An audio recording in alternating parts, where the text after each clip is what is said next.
فقد كان النبي صلى الله عليه وعلى اله وسلم في مكة يدعو الناس إلى توحيد الله وإلى الصلاة، وبقي على هذا 13 سنة لم يؤمر بالجهاد مع شدة الإيذاء له ولمتبعيه عليه الصلاة والسلام، وقلة الأوامر أو قلة التكاليف. أكثر أركان الإسلام ما وجبت إلا في المدينة، ولكن هل أمروا بالقتال؟ لا. لماذا؟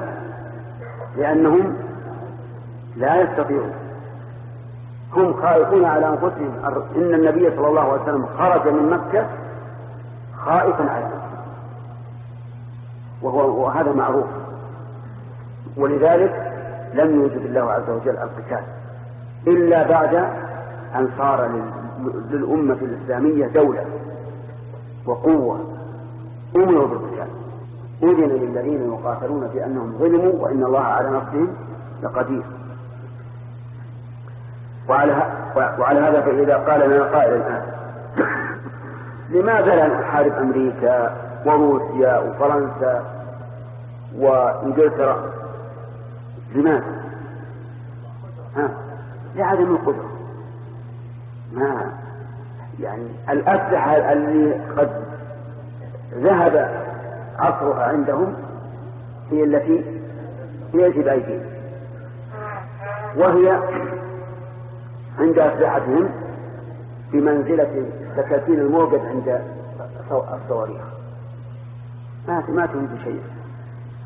فكيف يمكن أن نقاتل هؤلاء؟ ولهذا أقول إنه من الحمق أن يقول قائل إنه يجب علينا الآن أن نقاتل أمريكا وفرنسا وإنجلترا وروسيا. كيف نقاتل؟ هذا تأباه حكمة الله عز وجل ويأباه شرعه، لكن واجب علينا أن نفعل ما أمر الله عز وجل. وأعدوا لهم ما استطعتم من قوة، هذا الواجب علينا أن نعد لهم ما استطعنا من قوة، وأهم قوة نعدها هو الإيمان والتقوى. الإيمان والتقوى هو القوة، لأننا بالإيمان والتقوى سوف نقضي على أهوائنا ونقضي أيضا على تباطئنا وتداخلنا، ونقضي على محبتنا للدنيا، لأننا الآن نحب الدنيا ونكره الموت. الصحابة رضي الله عنهم المجاهدون ماذا؟ حالهم عكس حالهم، يريدون الموت ويكرهون الحياة في الذل. فالواجب أن نعد ما استطعنا من القوة، وأولها الإيمان والتقوى، ثم التسلح الذي يعلم هؤلاء ألا يعلمنا لكن لم نتحرك. ثم في الواقع لو تحركنا كل خطرون ما نستطيع ولا حاجة إلى أن أعين لكم أنهم إذا رأوا دولة يمكن أن تنتعش بالأسلحة فعلوا ما فعلوا مما هو معلوم لكم.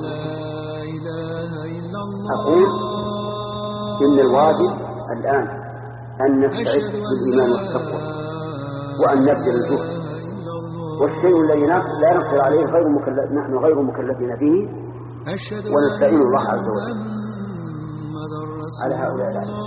ونحن نعلم أن الله تعالى لو شاء لانتصر منهم، كما قال تعالى ولا يشاء الله لانتصر منهم ولكن ليبلو بعضكم بعض.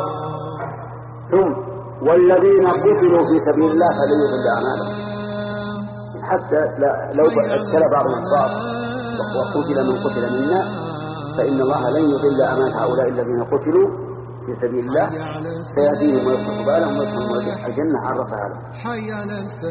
والحاصل الذي أحب أن أقول وأركب أنه لا بد من القدرة.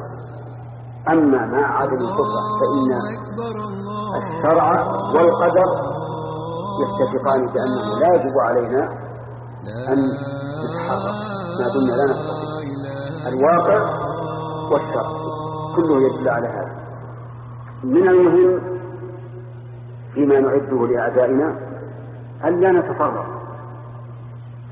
ألا نتفرق ونحن تحت راية واحدة، وألا نتفرق ونحن تحت رايات.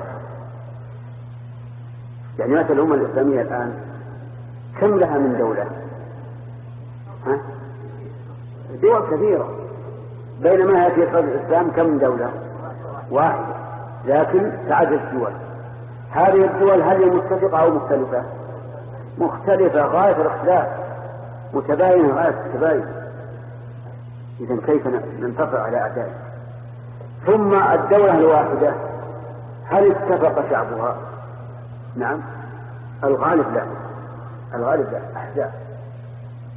أحزاب طوائف من الناحية السياسية، وطوائف من الناحية الدينية والأخلاقية والمنهجية.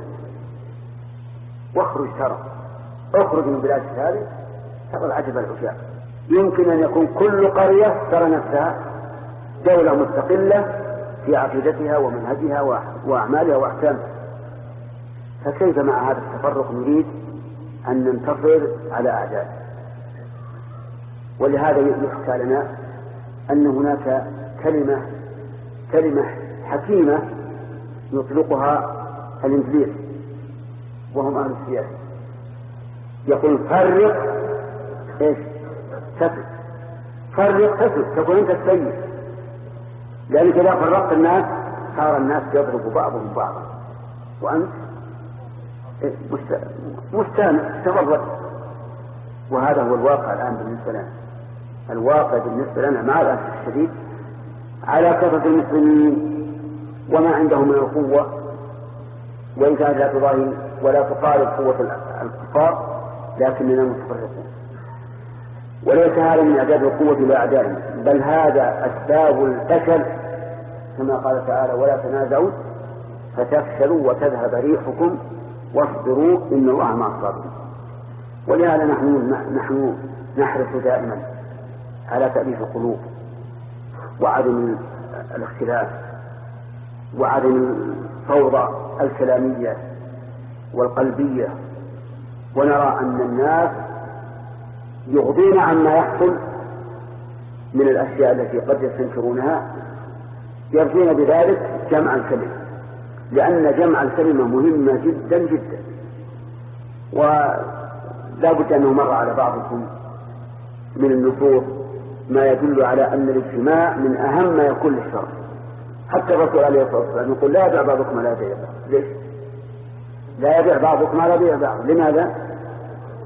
لأنه يأتي إلى التباغض والتنافر، فتجدون أن الشرع سد كل طريق يكون فيه اختلاف. نسأل الله أن يجمع قلوب على طاعته.